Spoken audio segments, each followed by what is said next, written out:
You ask Tiger to solve. This deals with linear equations with one unknown. The final result is n equals 5. Let's solve it step by step. Simplify the expression.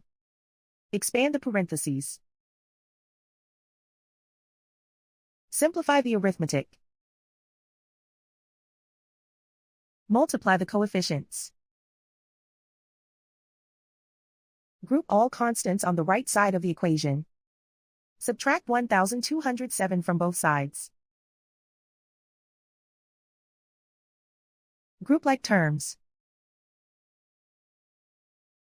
Simplify the arithmetic.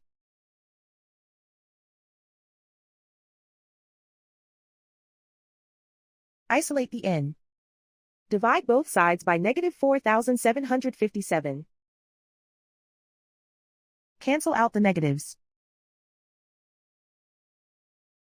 Simplify the fraction. Cancel out the negatives. Find the greatest common factor of the numerator and denominator. Factor out and cancel the greatest common factor. And so the final result is n equals 5.